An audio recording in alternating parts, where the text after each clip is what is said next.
guys, welcome on into another video. And today we are actually going to be giving my complete full review on Wonderlands. No spoilers, of course. I personally hate spoilers, so I obviously don't want to do that to you guys. So we're going to go while we got some gameplay happening in the background here. This is just the very start of my playthrough in my full review copy of the game. I will not be showing any spoilers. I've turned mainly the volume down to the best of my ability, so you won't hear any spoilers or anything like that. But I've also cut out pretty much everything but combat, so to help you guys not get any spoilers. So let's dive into it. So first of all, story. Honestly, 10 out of 10. I mean, I'm not kidding when I say 10 out of 10, guys. It was phenomenal. Better than Borderlands 3, hands down. It is on par with Borderlands 2. I loved Borderlands 2 story. Borderlands 3 story was there, but it was not all there because of, you had to get a lot of echo recordings and all that stuff. So if you want the full-blown story right there in front of your face, it is. You've got the best voice actors for this game. They definitely did a good job at handpicking these voice actors. You've got Andy Samberg as Valentine. You've got Wanda Sykes as Frit. You've got, of course, Ashley Birch as Tiny Tina. And you've got Will Arnett as the Dragon Lord. And let me tell you, I enjoyed listening to Will Arnett to voice that Dragon Lord through the whole entire game. And I loved hearing the bickering back and forth between Fret and Valentine. It was so funny, and it was so enjoyable to listen to as I was playing the game. A lot of times you do see and hear a lot of dialogue in games, and you're just like, God, I wish I could skip this. And I never really once was like, I really want to skip this dialogue. For me personally, I enjoyed all the dialogue. The environment and the world in this game is beautiful. As you can see here, this is absolutely gorgeous. I'm running on a 1080 Ti. I'm running on high and ultra settings. I stream and play on the same PC. I obviously was not streaming at the same time, but I was recording at the same time. And I was running on ultra and high. This has performed so well. Way better than Borderlands 3 ever thought about being at launch. And, and I hate going back and comparing it, but it's kind of like our last game that we had, to compare it off of, right? That's similar. And it ran so smooth. I very rarely ran into any crashes. When I did, I would report it, and it seemed that they got fixed pretty quickly. So that was pretty cool. And it's a new game. You're going to have that. I didn't lose anything. There was no issues with any of my stuff being gone. So that was good. I didn't lose progress. So that was good. Like I said, again, the environment, the world, it's absolutely gorgeous, absolutely beautiful. I literally wanted to go and run off and explore and look at absolutely every nook and cranny in this game, which is kind of important because there's a lot of really cool hidden stuff in this game for you to find, from loot dice to scrolls and just to obviously hidden chests and everything.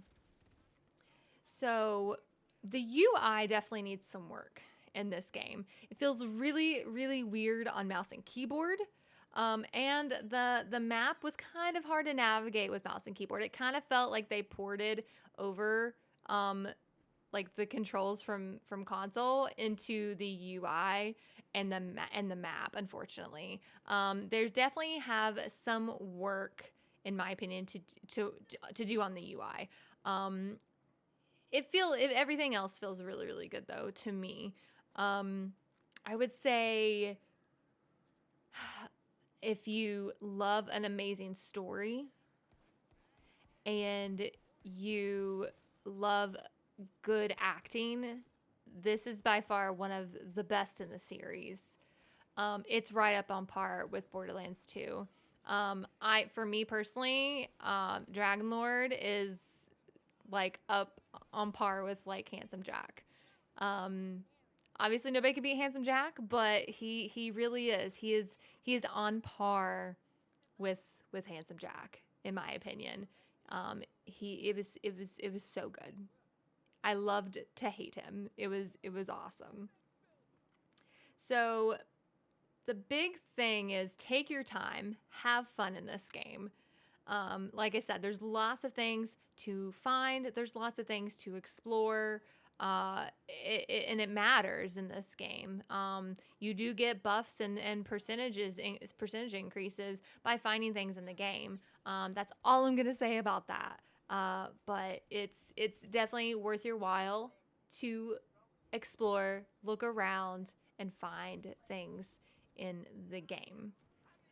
Here I'm like I said, just at the very beginning of the game. But the one thing that a lot of us who got review copies were kind of unanimous about was when we were playing the review copy, the dedicated drops didn't seem so dedicated, unfortunately. I am holding all reservations, though, until launch, in hopes that there is some kind of fix, some kind of maybe, maybe something that maybe we didn't get in the review copy that we'll get in the final game. But it seemed really low that you would get a dedicated drop. It definitely needs to be fixed. Yeah, so that was probably one of the bad things about my time in the game. There's lots of bosses and a lot of unique named enemies that don't respawn, which also kind of sucks. The game is so beautiful, and all of these enemies look absolutely gorgeous. And it looks like they took such care into making these enemies and not just copying and pasting, right? So like in Borderlands 3, you had a few enemies that were literally just badasses that were copied and pasted and then had a unique name slapped onto them. That's not like this in this game. This game is legit, like everything is just so unique.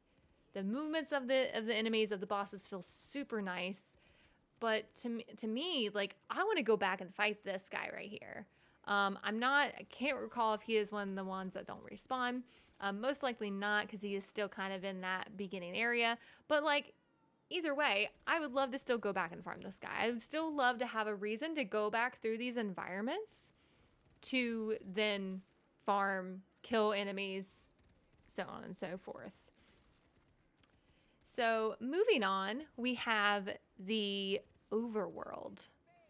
The Overworld was absolutely gorgeous.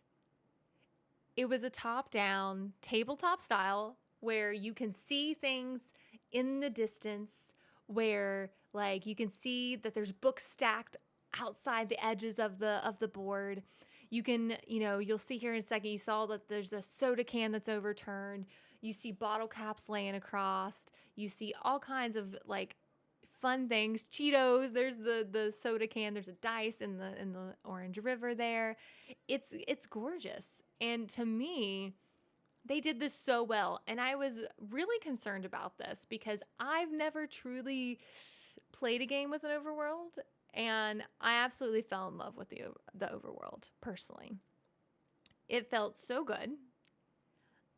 And you do have to explore to unlock these areas. So as you can see here, like I couldn't get into that little area to get that loot dice, right?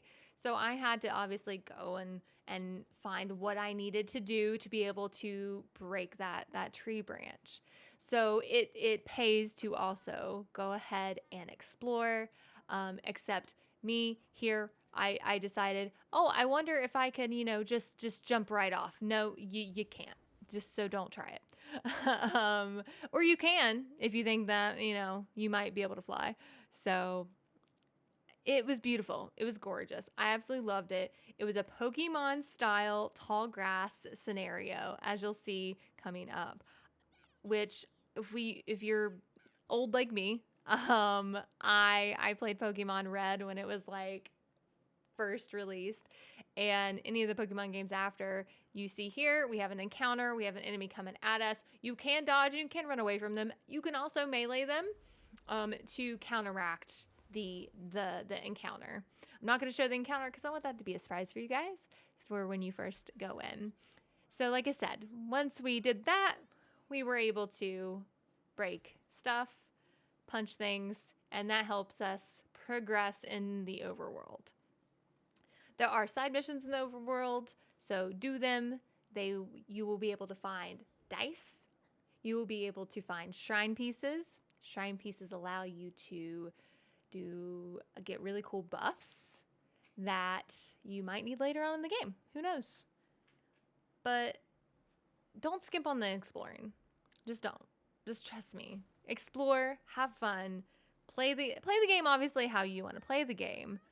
But if you like games that you explore in, do the exploring. It will pay off and it's worth it because this game is absolutely gorgeous. Even the overworld.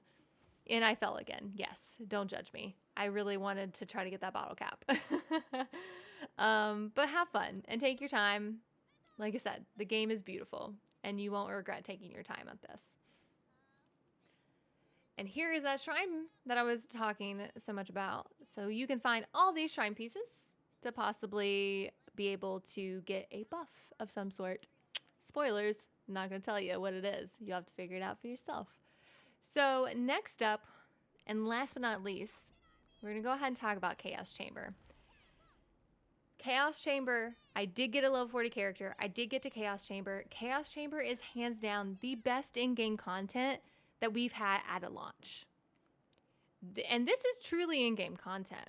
I know some of you were like, but it's raid bosses. Is there this? Is there this? I'm not going to tell you anything. You're just going to have to play the game and you're going to have to play some Chaos Chamber to find out.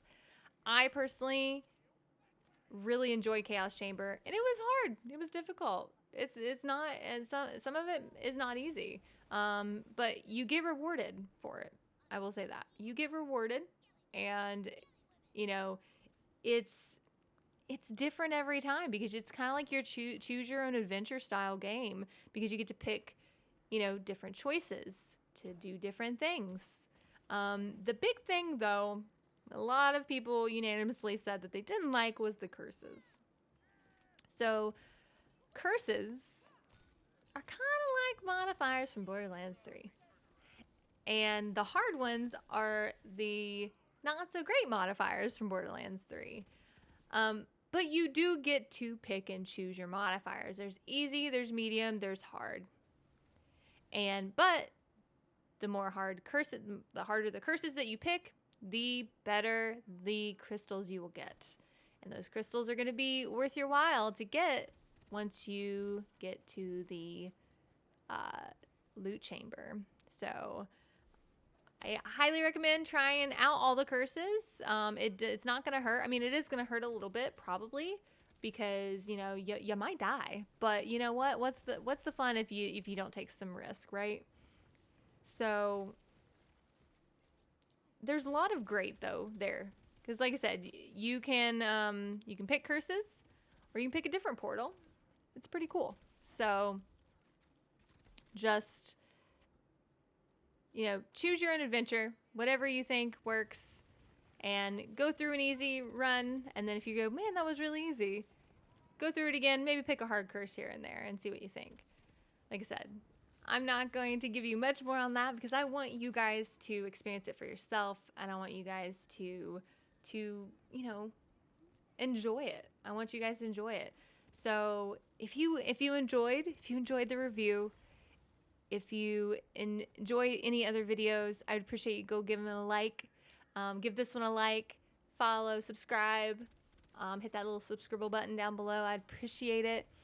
I also have a affiliate link. I'm part of the creator team for Wonderlands, and you can actually go ahead and pre-order, technically still when this video releases, but you can also buy through my link, and you'll get some really cool cosmetics called the Knights of Bed-Stuy cosmetic pack. They are super cool. They look gorgeous. If you want to see an actual picture of them, you can go on to my Twitter, which will be linked below as well. All of my links for everything will be down there: Twitter, Twitch, the whole shebang. So if you want to check out my streams, check out my Twitch channel, give me a follow on there, turn on notifications, and I always tweet when I go live so you never miss a stream. So yeah, definitely check out my other video.